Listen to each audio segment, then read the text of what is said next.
going to show you how I make my gloves for cosplay in the easiest possible way.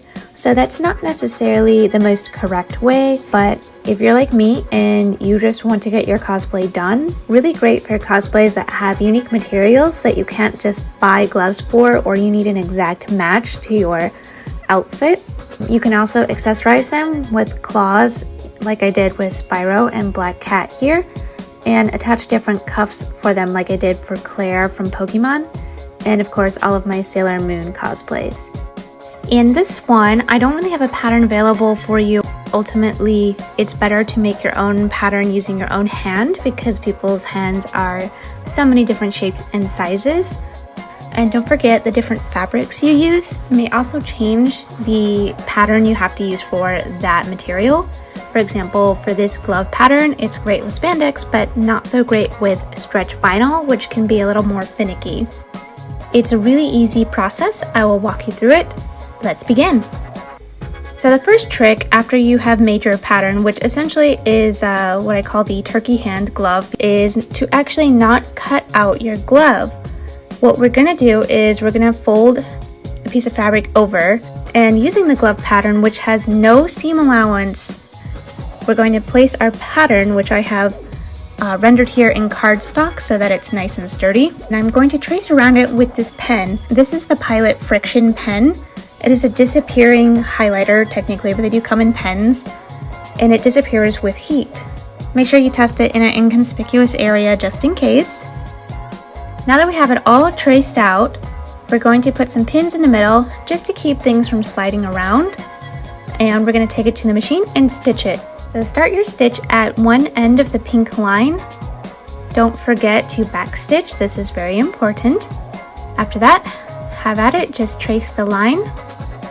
When you get into the corners of the fingers, I like to very carefully do 2 or 3 back stitches just to help reinforce that area, and also to give it more of a gap, since if you look at your fingers, they don't end in an exact point. And I go all the way around, remembering to backstitch at the other end as well. Once I remove my pins, I will try this on before I cut anything out, just to make sure it fits. And if I notice that anything is a little bit too long, sometimes, like I said, different materials react differently, so you need to let it out a little bit, or it's much stretchier than you thought, and now you need to shorten the fingers a little bit so you don't have like witchy looking fingertips. But in this case, since I have perfected this pattern so many times with this particular material, I do not need to make any edits. Everything looks good. So I'm going to go ahead and trim out the excess fabric.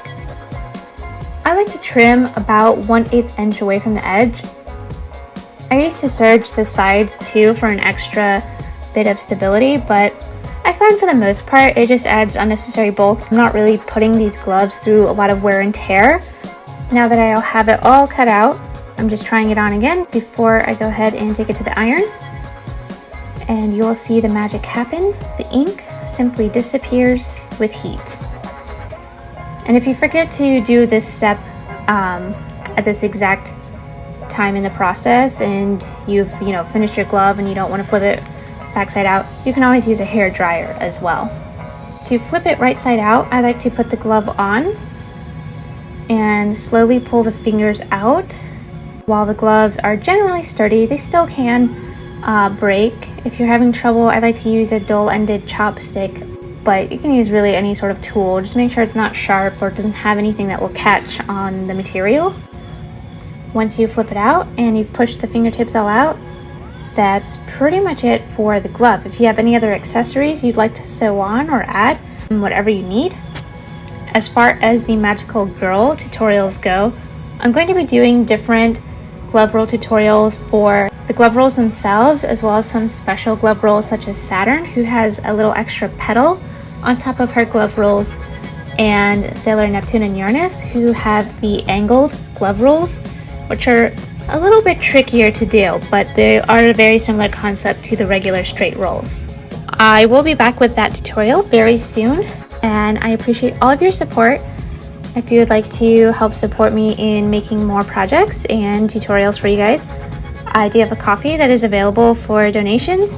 If you have any questions or want any help with this, just comment them below. But other than that, feel free to follow me on social media. I'm on Facebook, Twitter, Instagram, and now TikTok as well. I appreciate all your guys' support, and I can't wait to show you how to do the glove rolls as well as that coveted hip roll for the skirt that is coming too, I promise. See you real soon.